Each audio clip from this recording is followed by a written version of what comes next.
नमस्कार दोस्तों, पिछले 4-5 दिनों से एक बार फिर से रेड सी के अंदर में हुदीस ने अपना आतंक मचा रखा है। हुआ क्या है एक्चुअली, अभी आपको पता होगा कि 13 जून को एग्जैक्टली हिजबुल्लाह ने कम से कम 100 से भी ज़्यादा जो है मिसाइल्स फायर किए इसराइल के ऊपर में। अब ये जो है एक तरीके का प्लान्ड अटैक है। अब इसराइल ने देखो एक तरीके से पूरे हमास को ख़त्म कर दिया, वहाँ से हमास का लीडरशिप वहाँ से भाग चुका है। इसराइल लगातार जो है वो अटैक करते रह रहा है हमास के ऊपर में, और अपने जो उनके जो फंसे हुए हॉस्टेजेस हैं उनको भी छुड़ाते जा रहा है। और उसमें आपने देखा कि 200 लोगों की जान चली गई, 200 पैलेस्टीनियन सिविलियंस की जान चली गई। अब ये पूरी घटना के बाद Hamas was not in proper shape, और हमास जो है उसके पास इतनी ताकत नहीं बची है कि अब वो रिटेलिएट कर पाए किसी तरीके से। तो वो तो किसी तरीके से सीज़ फायर डील को परस्यू कर रहे हैं कि किसी तरह सीज़ फायर साइन हो जाए और अभी हमें कुछ ब्रीदिंग टाइम मिल जाए, उसके बाद हम फिर से अपनी सेना बना लेंगे और फिर से अटैक करने लायक हो जाएंगे। लेकिन अभी तो बिल्कुल भी उनके पास रिटेलिएट करने की कोई भी पावर नहीं है। तो what they have is they have other Iran backed groups like Hezbollah, like Houthis. तो इन्होंने क्या किया है, एक पूरी तरीके से कोऑर्डिनेटेड एंड प्लान्ड अटैक करना शुरू किया है।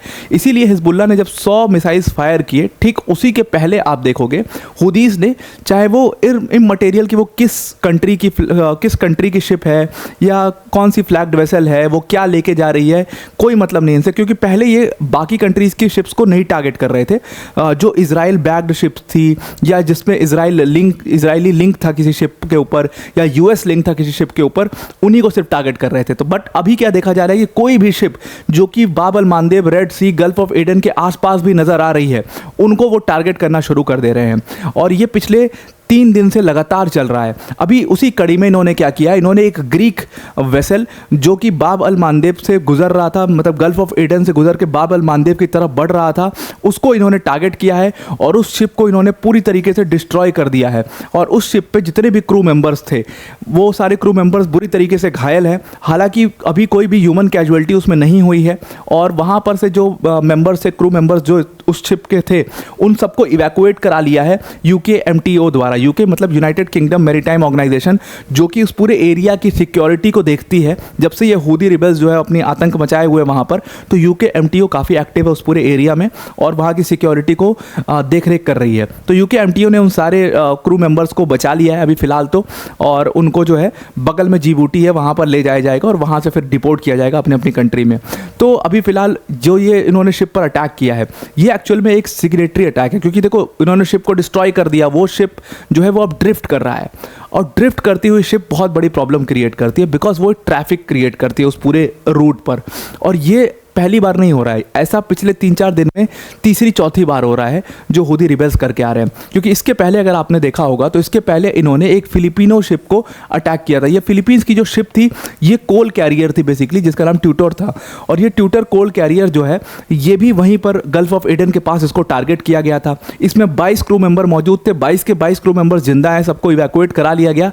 लेकिन जो इसके मेन सेलर थे वो अभी तक गायब है, वो अभी तक मिसिंग है और अभी तक वो मिल नहीं पाए। लगातार UKMTO उनकी जांच कर रही है, उनकी देखरेख कर रही है, और लेकिन फिर भी वो अभी तक मिल नहीं पाए हैं। तो अपने आप में एक बहुत बड़ी घटना है जो कि सामने आ रही है। अगर आप देखोगे मैप के थ्रू तो वो हो क्या रहा है कि ये देखो रेड सी है, और जो अटैक्स हो रहे हैं एग्जैक्टली वो ये गल्फ ऑफ एडन से यहाँ बाब अल मांदेब, जो ये पूरा रीजन है आपको दिखाई दे रहा होगा, इस पूरे रीजन में ये पूरा अटैक हो रहा है। तो यहाँ पर हूदी रिबेल्स जो है वो रडार्स का यूज़ कर रहे हैं, वो ड्रोन्स का यूज़ कर रहे हैं, मतलब they are going full fledged, मतलब जो भी ऑप्शंस उनके पास अवेलेबल है वो सारे ऑप्शन से टारगेट कर रहे हैं। तो ये एक तरीके का पूरा प्लान्ड अटैक देखा जा रहा है। उन्होंने कहा कि इजरायली शिप, और अभी देखो इजरायली शिप को जब से उन्होंने टारगेट करने को बोला है, वहाँ से कोई भी इजरायली या US की शिप पास नहीं हो रही है।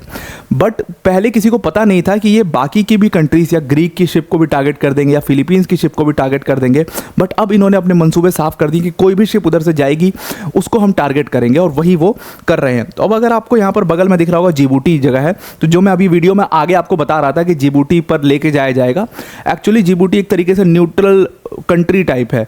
वहाँ पर हर कंट्री जियोपॉलिटिक्स में जितनी भी रेलेवेंट कंट्रीज़ हैं सबके बेसिस हैं, एक इंडिया को छोड़ करके।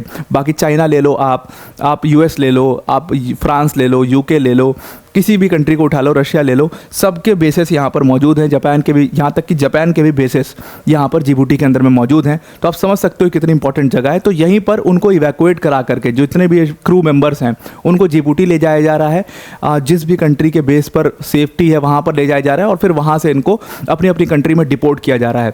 अब एग्जैक्टली वही प्रेसिडेंट जो मार्कोस हैं, जो कि फिलीपींस के प्रेसिडेंट हैं, उन्होंने खुद इस बात की जानकारी दी कि हमारे जो 22 क्रू मेंबर्स हैं उनको यूकेएमटीओ यानी कि यूनाइटेड किंगडम मैरीटाइम ऑर्गेनाइजेशन ने बचा लिया है, और अब वो उनको जिबूटी लेकर के जाएंगे और वहाँ से फिर हमारी कंट्री में डिपोर्ट करेंगे।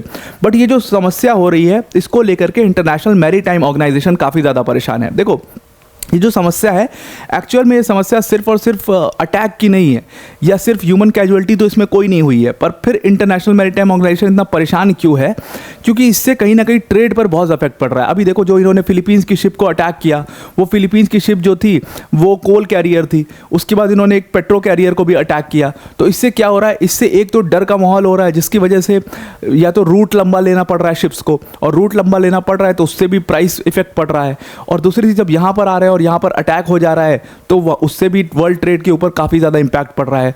अभी आप देखो ना, पिछले इन्होंने 3-4 दिन की बात बताएं तो एक शिप को इन्होंने पूरी तरीके से डिस्ट्रॉय कर दिया, एक शिप को इन्होंने सीज कर लिया, अपने कब्जे में कर लिया, और अभी तक उसको छोड़ा नहीं है। 3 सी फेरर्स को इन्होंने मार दिया 3 अलग अलग अटैक्स में। तो ये जो इतनी इन्होंने दहशत कर रखी है, उसी को लेकर के इंटरनेशनल मैरीटाइम ऑर्गेनाइजेशन ने बोला है कि this situation can't go on. और अब ऑप्शन यही चीज़ें हैं जो कि प्रेशर डाल रही हैं इजराइल के ऊपर कि वो किसी तरीके से सीज़ फायर को साइन करे। जब तक वो सीज़ फायर को साइन नहीं करेगा ये सारी चीज़ें चलती रहेंगी।